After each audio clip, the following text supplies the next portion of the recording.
सभी को राधे राधे। श्रीमद् भागवत गीता की इस यात्रा में मेरे साथ चलने के लिए आप सभी का बहुत बहुत धन्यवाद। तो आइए चलते हैं अगले श्लोक की ओर। युधामन्युश्च विक्रांता उत्तमौजाश्च वीर्यवान् सौभद्रो द्रौपदेयाश्च सर्व एव महारथा।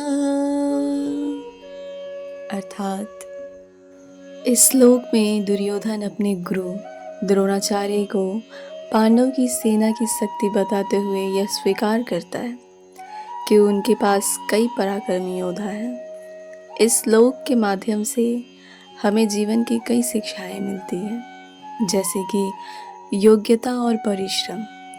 यह श्लोक दर्शाता है कि सफलता केवल किसी एक व्यक्ति की शक्ति पर निर्भर नहीं करती, बल्कि पूरी सामूहिक क्षमता पर निर्भर करती है। पांडवों की सेना में हर कोई पराक्रमी था, जिसकी शक्ति का गुणगान बढ़ता जा रहा था। यह श्लोक हमें युवाओं की शक्ति और कर्तव्य को भी दिखाता है।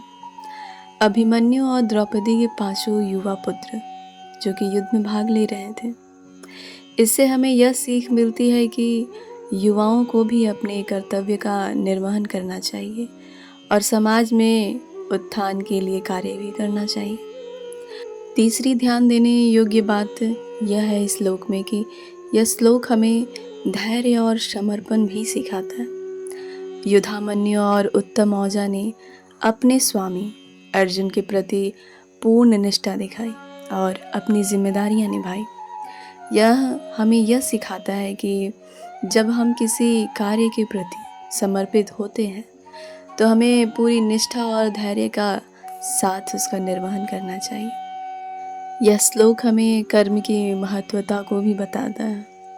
हमें अपने कर्मों पर ध्यान देना चाहिए और उचित मार्ग का चयन भी करना चाहिए, जैसा कि पांडवों ने धर्म के मार्ग को चुना। यह श्लोक हमें बताता है कि मजबूत नेतृत्व और सही सहयोगी के साथ हम किसी भी चुनौती का सामना कर सकते हैं। यह श्लोक एकता की शक्ति, कर्म की महानता और धर्म का मार्ग ही सच्ची विजय दिलाता है, यह बताता है। और इसी ज्ञान के साथ गीता का यह सार समाप्त होता है। हरे कृष्ण हरे कृष्ण हरे कृष्ण।